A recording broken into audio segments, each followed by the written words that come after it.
ang reyna ng kundiman at tanghalang Pilipino, ang buhay at pamana ni Honorata Atang de la Rama.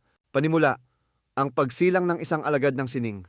Kapag binabanggit ang salitang kundiman, isang pangalan ang namumukod-tangi at nananatiling nakaukit sa kasaysayan ng sining at kulturang Pilipino. Honorata Atang de la Rama.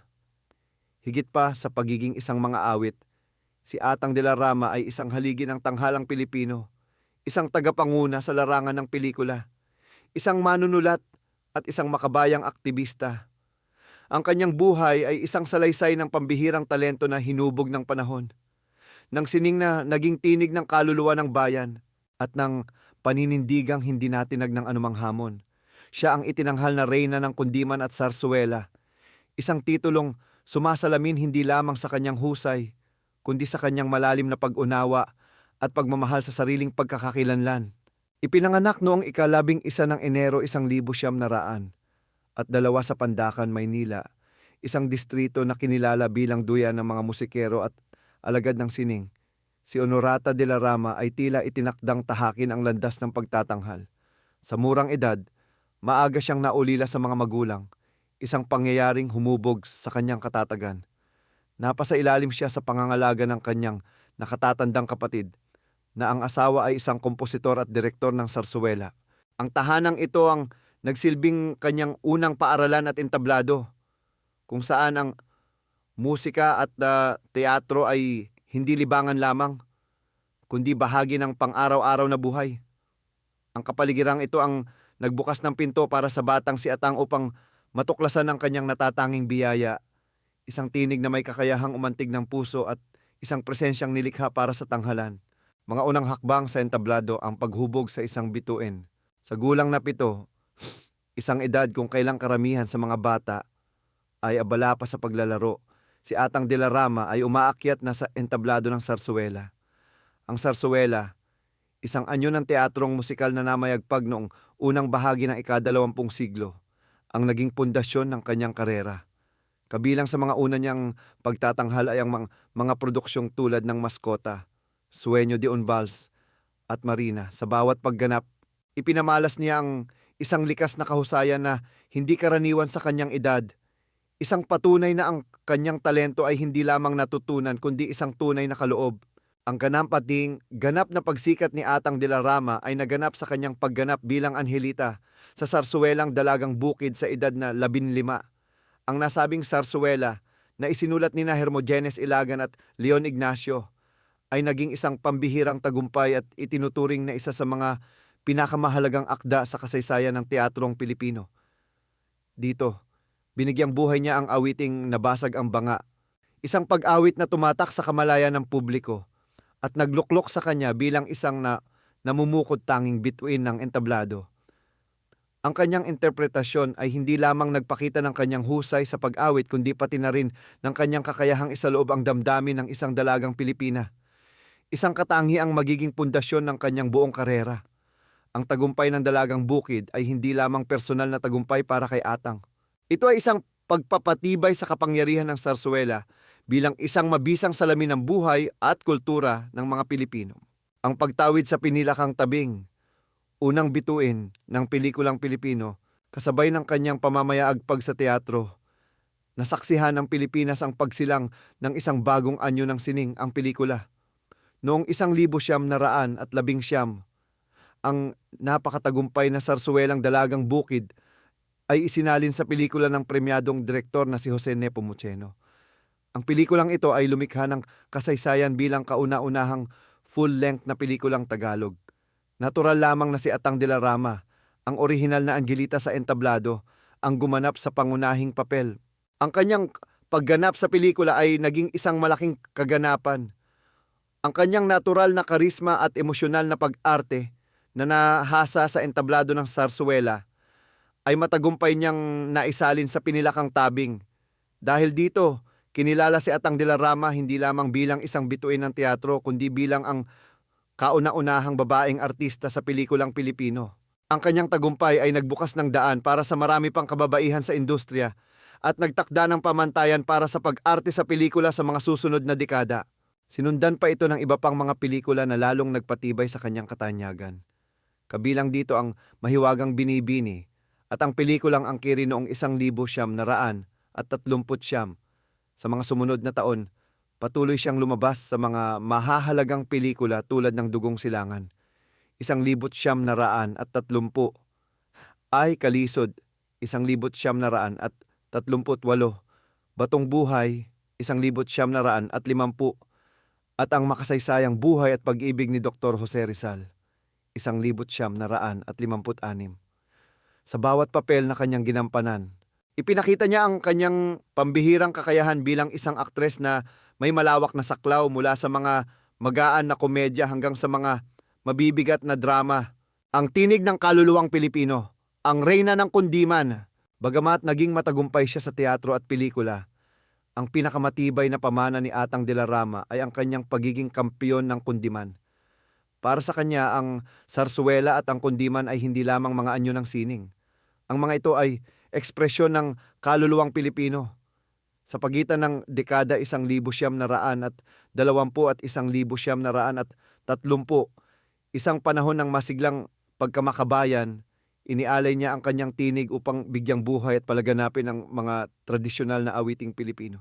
Pinasikat niya ang ilan sa mga pinakamagaganda at pinakamahalagang kundiman na nilikha ng mga dakilang kompositor ng kanyang panahon. Kabilang dito ang Bituing Marikit, Pakiusap, Ay Kalisod, Kung Iibig Ka, at Madaling Araw ni Jose Corazon de Jesus.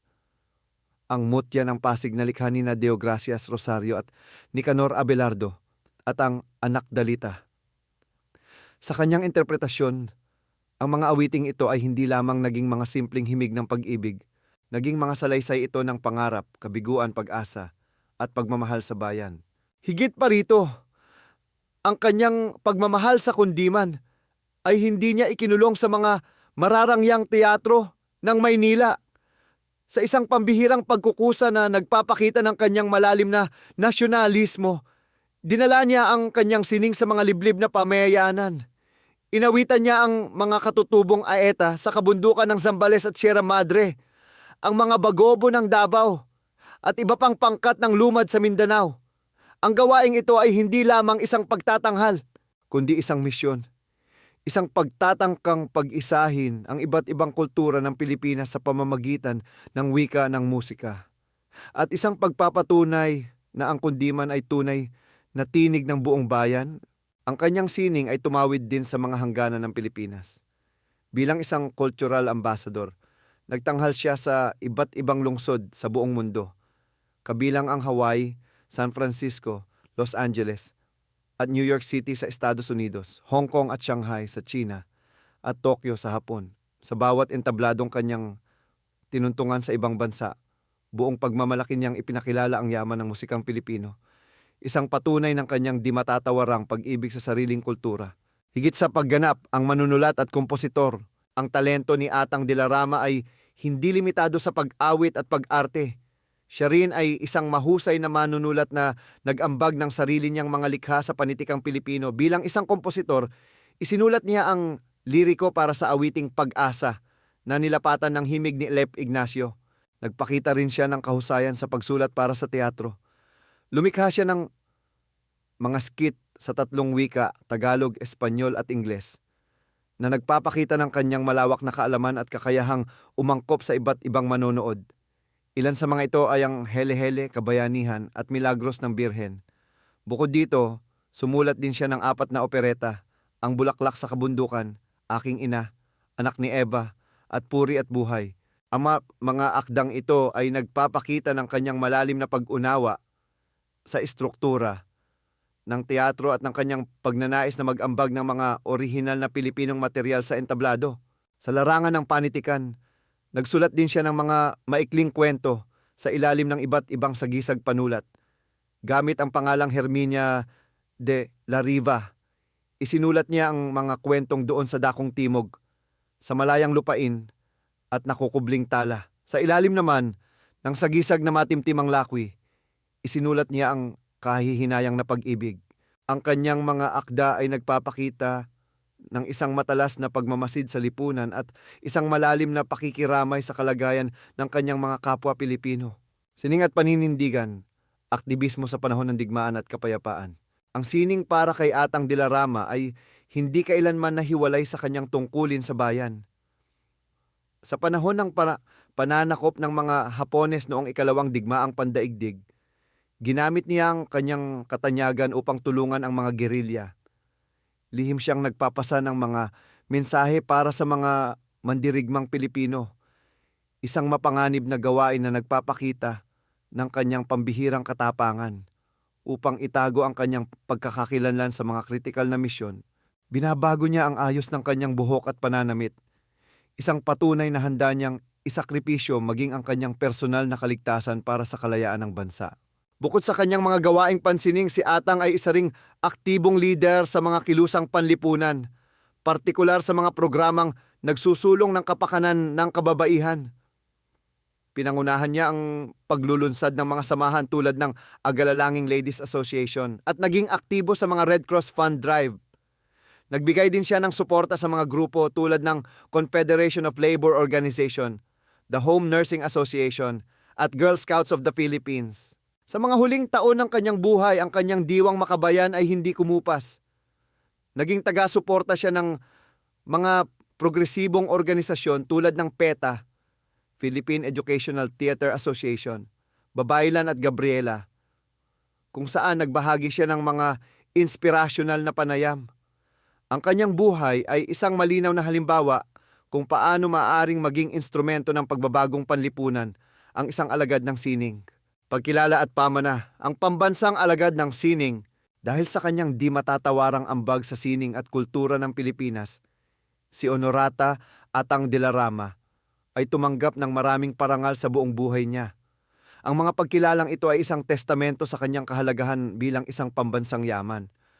Kabilang sa mga ito ang Panitik ng Kababaihan, 1950, Reyna ng Kundiman at Mutya ng Dulang Tagalog, 1963, Sagisag ng Lungsod ng Maynila, 1964, Presidential Medal of Merit, 1966, Queen of the Kundiman and Prima Donna of Filipino Theater, 1968, Reyna ng Kundiman, Paglilingkod sa Bayan, 1973, Diwa ng Lahi, 1974, Kababaihan ng Lahi, 1975, Tandang Sora Trophy, 1977, Walang Kupas Award, 1982, Tanglaw ng Lahi Award mula sa Ateneo de Manila University.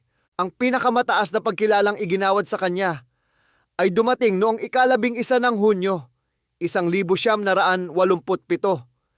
Sa ilalim ng pamumuno ni Pangulong Corazon C. Aquino, opisyal siyang idineklara bilang pambansang alagad ng sining para sa teatro at musika, National Artist for Theater and Music. Ang parangal na ito ang nagluklok sa kanya sa hanay ng mga pinakadakilang Pilipino na nag-alay ng kanilang buhay sa pagpapayaman ng pambansang kultura. Sa kanyang personal na buhay, ikinasal siya noong 1932 kay Amado Bepator Hernandez, isang kinikilalang makata, manunulat at lider manggagawa na kalaunan ay idineklara ring pambansang alagad ng sining para sa panitikan. Ang kanilang pagsasama ay isang unyon ng dalawang higante ng sining at panitikang Pilipino, na kapwa nagbahagi ng malalim na pagmamahal sa bayan at sa mga karaniwang mamamayan. Sa kanyang pagtanda, nanirahan si Atang sa Gagalangin, Tondo, ang lugar kung saan isinilang ang kanyang kabiyak. Huling tabing, pagpanawat legasya, noong ika-11 ng Hulyo, 1971, sa edad na 89, pumanaw si Honorata Atang de la Rama dahil sa karamdaman. Ang kanyang pagpanaw ay nag-iwan ng malaking puwang sa mundo ng sining, ngunit ang kanyang pamana ay mananatiling buhay at maningning. Inihimlay ang kanyang mga labi sa Manila North Cemetery. Ang buhay ni Atang de la Rama ay isang epikong salaysay ng sining, pag-ibig sa bayan, at di matitinag na paninindigan. Mula sa entablado ng Sarsuela hanggang sa pinilakang tabing, mula sa mga konsyerto sa Maynila hanggang sa mga pagtatanghal para sa mga katutubo sa kabundukan, ang kanyang tinig ay naging tinig ng isang buong lahi. Siya ang nagpatunay na ang Kundiman ay higit pa sa isang awit. Ito ay ang tibok ng puso ng Pilipinas. bilang kauna-unahang bituin ng pelikulang Pilipino at walang kapantay na reyna ng kundiman. Ang kanyang pangalan ay mananatiling kasing ilaw ng isang bituing marikit sa kalangitan ng kulturang Pilipino.